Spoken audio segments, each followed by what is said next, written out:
sejam bem-vindos mais uma vez ao nosso programa Café com Resenha. Este programa que tem sempre a intenção, o objetivo de levar até você um bate-papo, uma resenha regada ao café. E hoje eu tenho um tema interessantíssimo, estou recebendo aqui o analista comportamental José Mário. Seja bem-vindo. Temos aqui uma oportunidade de debatermos sobre um tema que é muito importante. José Mário é formado, é coach e é especialista nessa área comportamental. E eu quero falar um pouco sobre isso. Comportamento hoje é um dos caminhos que eu sigo desde 2011, que eu vi que era um caminho que ia, cada dia que passa, ele ia dar mais oportunidades. E é muito comum a pessoa ter um currículo invejável, sim, nível altíssimo, mas o comportamento prejudica. Algumas pessoas se baseiam ainda que o que elas são é o que elas estudaram. Não está na essência, não está na criação, não está da onde ela veio, está do que ela estudou. Quais os conselhos que você daria para as pessoas hoje? Vão procurar um emprego. Quais são os vícios que mais prejudicam uma pessoa nesse momento?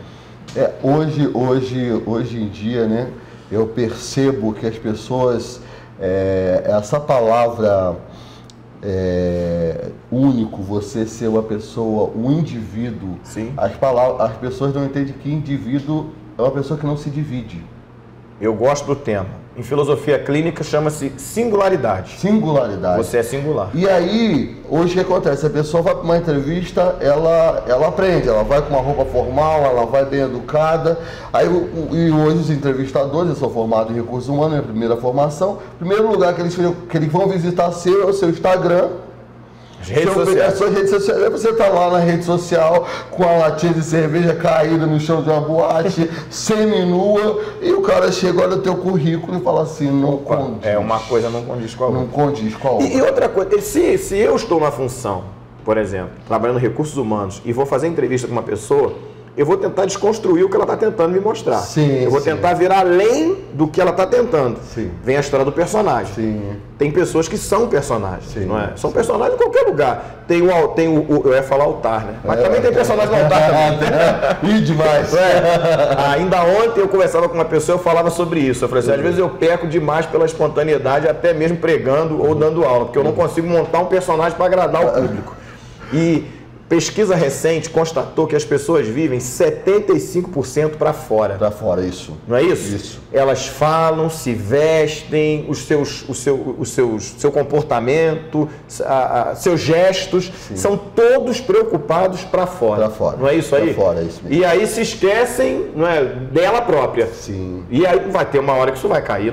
Não tem como sustentar por muito tempo. Não tem. E não adianta. Chega uma hora que cai e o grande problema hoje que eu percebo é que isso já veio de antes, né? Você faz o RH e as pessoas pegam o profissional de RH e põem para fazer departamento pessoal, quer fazer folha de pagamento. Aí pega o psicólogo e põe no RH. Aí começou, as coisas vão todo mundo caminhando para lugares diferentes, exercendo funções diferentes. Você chegou nas empresas de RH, eu particularmente treino muitas profissionais de RH justamente para lidar com comportamentos, certo, porque existem pessoas totalmente equilibradas. Se a gente for falar de comportamento, você não consegue identificar o psicopata, por exemplo, sim, se for entrar nessa linha. Sim. Então a pessoa lá é o que ela quiser. Ela consegue interpretar ali um personagem o que ela quiser e o tempo que ela quiser. E aí um profissional do lado de cá que não está preparado para lidar com aquilo dali, achou o currículo perfeito. Perfeito. Eu achei a pessoa que eu queria para minha vida e não vai além. Isso vai muito além, né? Porque isso vai para relacionamento. Sim. Porque no relacionamento é aquela coisa linda. Você abre porta de carro, você busca em casa, você leva presente. E às vezes o entrevistador ali na função, ele está olhando alguém que espelhe ele. Sim. E a função às vezes não precisa, a função que você está buscando, ela precisa de alguém que seja totalmente diferente de quem está entrevistando, porque é uma outra função. Um é vendedor, outro vai ser financeiro. Mas aí você caiu num ponto importantíssimo. Isso nós vivemos no dia a dia. Você trouxe para o lado profissional, e eu achei muito interessante, é o entrevistador que está entrevistando o pretenso candidato, o candidato, não é? E ele está esperando que o candidato seja aquilo que ele quer. Que ele quer. Mas às vezes o cargo não é o que exige. As pessoas não vivem assim. elas se relacionam com outros com a expectativa dela. Eu espero que essa pessoa venha atender as minhas expectativas. Só que o outro geralmente é diferente. E agora? Não vai atender nunca. E aí a questão é que, como alguém, aí a gente caminha por todos os caminhos, né? Como alguém, nós líderes, você vai casar para fazer o outro feliz. Se tu não consegue ser feliz. Como é que vai fazer o outro? E aí começa os gabinetes lotados, os psicólogos lotados, as terapias lotadas, porque a pessoa está lá culpando o tempo todo. Ela senta lá para falar do outro. Exatamente. E aí, não, porque o outro, não, mas peraí, você, só uma pessoa feliz pode ser capaz de fazer uma outra pessoa feliz. Ou seja, duas pessoas felizes se encontram e aí a felicidade é completa. Agora, se duas pessoas infelizes se encontram... Quem vai fazer o que do outro? Quem vai fazer o que do outro, né? Esse negócio, só Deus. Senão vai dar errado. Não, aí, quando alguém pergunta sobre relacionamento, eu vou assim, olha, relacionamento, a única explicação que eu tenho é pede a Deus. Porque não há explicações sobre isso. Mas é claro que o comportamento, quando se estuda comportamento, se aprofunda o comportamento, e existem várias teorias, desde Roma, eu trouxe até aqui os gregos que acreditavam no fogo, no ar, na água, na terra. Aí você vem o Jung, aí vem Maslow, e aí vem várias teorias falando a mesma coisa, né? Com nomes diferentes. Sim. O fleumático, o colérico, e vem essa coisa toda. Durante muito tempo trabalharam esses três tipos de características de personalidade. Sim, não é? Sim. Hoje a linguagem muito coach mudou um pouco isso. Hoje é o analítico. O analítico, influente, o dominante. Isso, hoje mudou um pouco. Mas no final das contas, é Adão e Eva. É Adão e Eva. E a questão, quando você entende, e aí que é o grande bacana de entender de comportamento, que a gente entende um exemplo. O analista é aquela pessoa focada, gosta de silêncio, discreta. Então, assim, o melhor secretário que você pode ter é um analista. O melhor financeiro que você pode ter é um analista. Porque ele não faz questão de aparecer, pelo contrário, ele gosta de ficar ali bem quieto. Para ele a posição até de fora, para ser o analista, para ele a posição de estar por trás até favorece. Favorece. E aí a pessoa vai para uma entrevista, contratar um financeiro, aí chega lá um comunicador. Falando, esse é meu financeiro. Não, esse não é teu financeiro, esse é o teu comercial. É, isso aí. Porque o financeiro tem que estar prestando atenção em números, tem que estar prestando atenção se a nota foi paga, se não foi paga, se o vencimento vai acontecer. Ele não precisa falar, ele precisa pensar. Então, quando você entende de comportamento, você sabe encaixar cada peças. Coisa no seu. E aí aquela pessoa, a gente sofre muito isso, né? Pô, fulano, quando trabalhava comigo, era ruim demais. Tá trabalhando na outra empresa, tá dando um show. Não, ele sempre foi um show, ele só estava na posição errada. Quando você coloca ele na posição certa, ele é um sucesso. E para o mundo que nós vivemos hoje, que é muito preocupado com a imagem, aí o sucesso das redes sociais, né? A selfie, as postagens, as pessoas estão muito preocupadas, de certa forma, até porque nós precisamos disso. Sim. E, obviamente, não vai aqui uma colocação só negativa, não, porque eu faço uso. Não é? Você precisa, na realidade, se relacionar. O nome já diz rede social, que é para você se socializar. Mas o problema são pessoas que são dominadas por isso. A vida dela, o sentido da vida delas é a exposição. E tem gente que vive por isso. Já acorda olhando para ver o que o outro fez, o que o outro postou, e ela coloca a vida dela na expectativa daquilo ali. Isso também não é um problema grave? A questão disso é que aí a gente, às vezes, tem que entender, e foi muito boa, pertinente a pergunta que o senhor fez, que por que hoje a grande crise com os coachings? Porque pegaram os coaches e disseram que esses caras, eles eram os psicólogos, que eles eram os terapeutas, que eles eram os babamães. Só que são abordagens totalmente diferentes. E às vezes a pessoa não precisa de um coach, ela precisa de uma terapia. Ela precisa... Me dá licença te cortar, mas essa fala eu gosto muito. Porque respeito o coach, tenho amigos coach. Essa cafeteria surgiu de uma conversa, não foi uma consulta, com um amigo coach. Algumas coisas na minha vida aconteceram muito por orientação de coach, mas você colocou as coisas no seu devido lugar. O coach tem a sua importância, mas também não pode valorizar o outro profissional. Não, jamais. E eu vejo hoje, eu como coach, às vezes as pessoas me procuram, eu falo assim, querido, você não precisa de um coach. Você precisa de um terapeuta. Isso é responsabilidade. Você precisa de um psicólogo, porque ele vai trabalhar coisas na tua vida, em áreas da tua vida, que eu não fui qualificado para isso. Perfeito. Ninguém qualifica um profissional em 5 dias para cuidar de uma vida de uma outra pessoa. Eu sempre achei isso, um perigo. O camarada faz 2 finais de semana, sai de lá formado e vai cuidar da vida dos outros. É muita responsabilidade. É muita responsabilidade. E aqui, nem tanto aqui em Teresópolis, mas assim, eu trabalho em alguns estados do Brasil. Eu estive em Brasília tem um mês. E assim, meninos de 18 anos assim, ganhando dinheiro igual água, porque algumas escolas, porque o coach nada mais é do que a motivação, é a escola motivacional. Sim. Então a pessoa sai dali, o coach é o cara que olhou o culto e falou assim, vou ganhar dinheiro com esse negócio.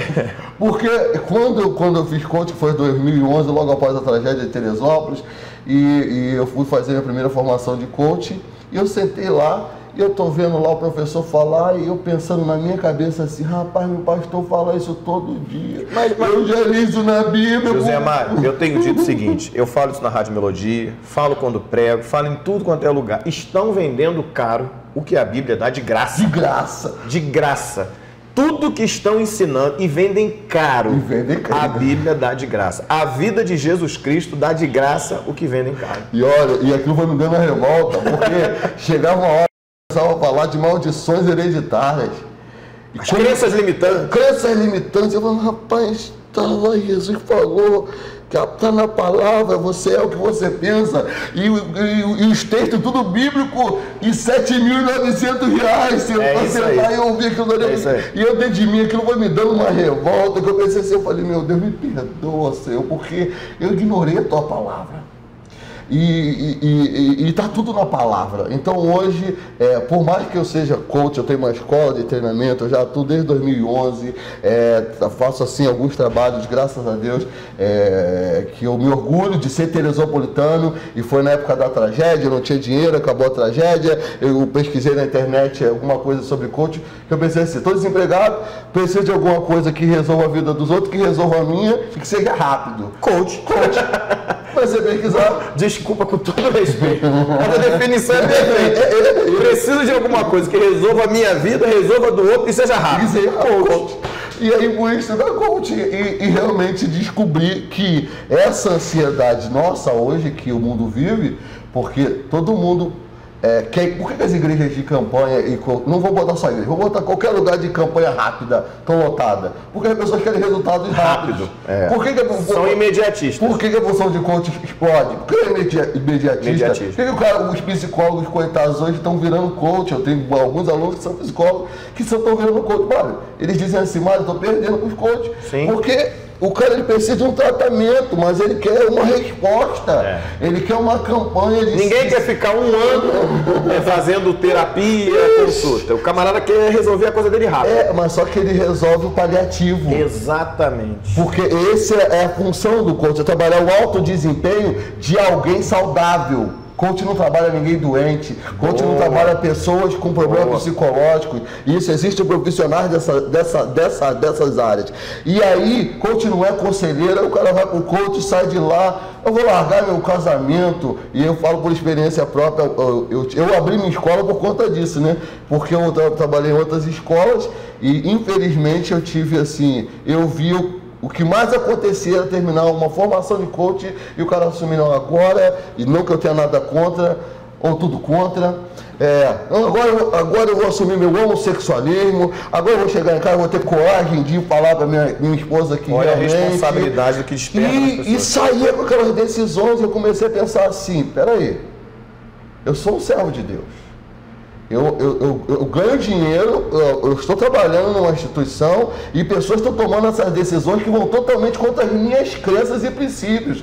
Então eu falei, peraí, não é dinheiro, eu preciso de algo mais. Sim. E quando eu comecei a sair desse caminho, e algumas pessoas até se escandalizam um pouco comigo, que falam assim, Mário, eu pensei que tu ia falar outra coisa para mim, você manda eu voltar para a igreja, mas não, porque o teu problema não é coach, o teu problema é com Jesus, o teu problema é com questão espiritual.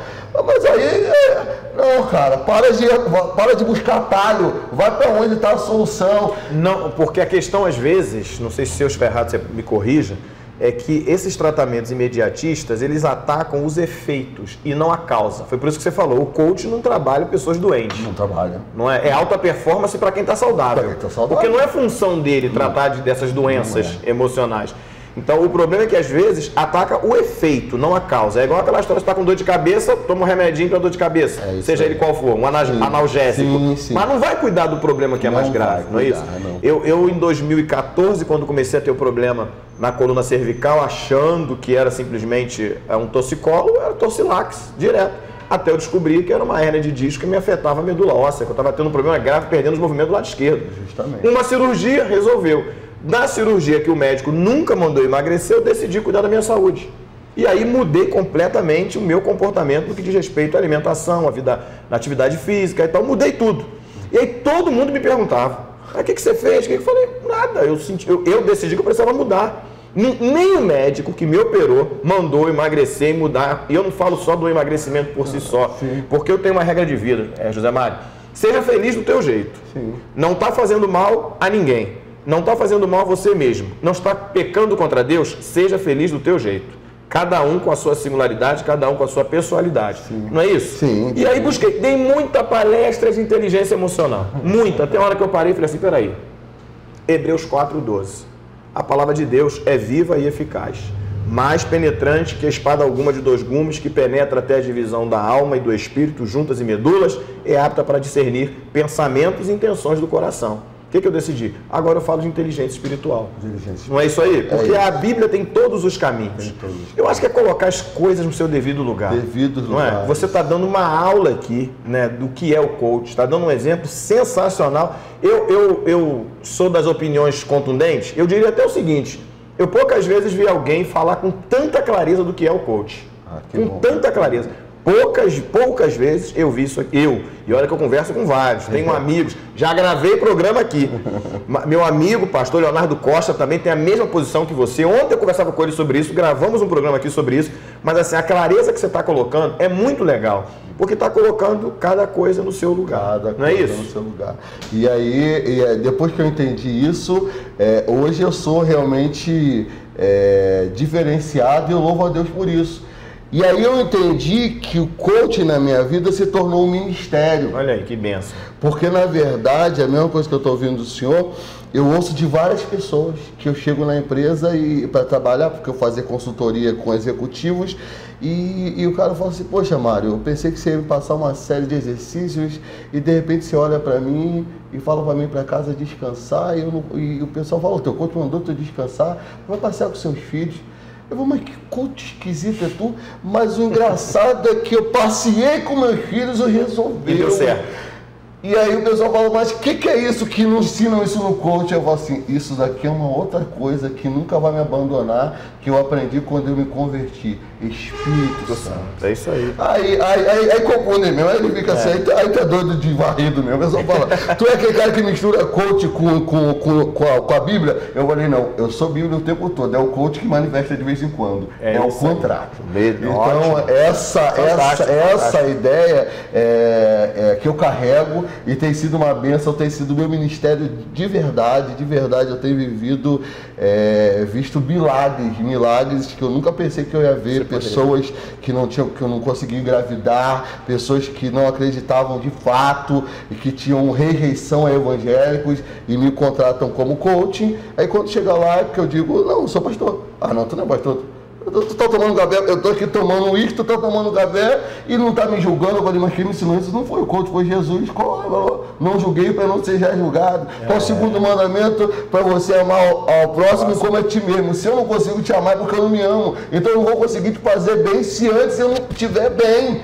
Aí as pessoas começam a dizer, pô, mas a Bíblia é isso daí. Aí quando você vê, daqui passa um mês, o cara liga e fala assim, pô, tô numa igreja aqui. Você fala, Deus, isso aí é evangelho. Isso é evangelho. Fantástico. Então, bom. Assim, e no meio de trabalho é isso que tem. Essa é um pouco da nossa. O problema é que as pessoas invertem, né? Nossa. Usam a técnica do coach como fundamento da vida e esquecem, né, do principal. Sim. José Mário, muito bom. Eu acho que um programa foi pouco. Né? A gente tem que ter chance aqui para gravar outros. Vou pedir à produção do programa, o Miguel, para que providencie isso, para que a gente tenha uma outra oportunidade aqui para bater um papo e conversar, fazer uma segunda parte. Começamos falando de comportamento do Bolsonaro e terminamos aqui com uma aula do que é ser coach de verdade. Amigo, muito obrigado. Obrigado pelo convite. Deus te abençoe. Deixa uma mensagem aí, final pro pessoal aí. Eu aconselho assim, minha palavra quanto ao comportamento, a primeira coisa seja você. E busque pessoas significativas para te darem feedbacks importantes. Porque às vezes a gente busca conselhos errados. Minha mãe já dizia isso, né? Quando não se ouve mãe, se ouve ai ai. Aí quando alguém entra eu não sabia o que era isso. Achava, o que é ai ai? Eu não consegui interpretar. Aí ela estava querendo dizer, ó, quando eu digo você não pisar ali, é porque você vai cortar o pé. Aí quando eu cortava, eu sentia a dor e gritava ai. Ela falou, entendeu do ai que eu estou falando? O ai que eu estou falando é a desobediência. E eu observo que hoje muitas pessoas estão indo buscar coisas e lugares onde não estão as respostas. Estão buscando em pessoas erradas, estão buscando em profissionais e está tudo muito claro, muito perto. E eu descobri que eu sou coach, vivo disso, graças a Deus, mas eu sou chamado para ser pastor e é isso que é a minha essência. E não rejeite a sua essência é essa. Eu gosto de comer cachorro quente de rua, minha esposa odeia, mas eu gosto de parar no podão, sentar ali, tu não sabe de onde, o cara puxa aquele negócio pronto, tu não sabe de onde veio aquele hambúrguer e sujar a boca. Eu gosto do China ali na várzea, e o pessoal fala assim pra mim, olha o Bolsonaro, olha o Bolsonaro aí. Mas, claro que quando eu vou pra minha palestra, eu sei que eu tô fazendo. Quando você tá numa empresa, você sabe eu sei que aquele ambiente me exige aquela posição, mas esse sou eu não posso negar quem eu sou. Perfeito. E para concluir, o que mais me preocupa são as pessoas que vestiram o personagem e não conseguiram mais tirar a roupa dele. E hoje eu percebo isso que em algumas pessoas, principalmente líderes e militares, alguns militares eu acompanho e eu percebo que eles são militares na rua, militares em casa, militares o tempo todo, com os filhos, ou seja, eles não conseguem tirar mais. Aquilo dali incorporou neles. E essa é a minha grande preocupação. E o que a gente puder ajudar, essa é a minha mensagem. Miguel, eu sempre encerro com algum comentário aqui. Não tem nada para comentar, não. O homem deu uma aula aqui. Tenho certeza que esse programa vai te ajudar muito com várias colocações que foram feitas. Começamos discutindo aqui a questão do comportamento, não é? Da informalidade, espontaneidade do nosso presidente Bolsonaro, a quem eu respeito pelo cargo que ocupa, pela pessoa que é, sim. Mas chegamos à conclusão aqui que tem que se ter um equilíbrio e você aprendeu isso aqui hoje também. Não há mais nada a ser dito diante de tudo que foi exposto aqui e que ficou claro. Obrigado. Não adianta fugir. O importante é seguir a Jesus Cristo. O que vendem caro lá fora, a Bíblia Sagrada está dando de graça. Viver Cristo. Se você analisar os evangelhos, se você aprender com os evangelhos, vai te ajudar muito. Que Deus nos abençoe em tudo e sempre.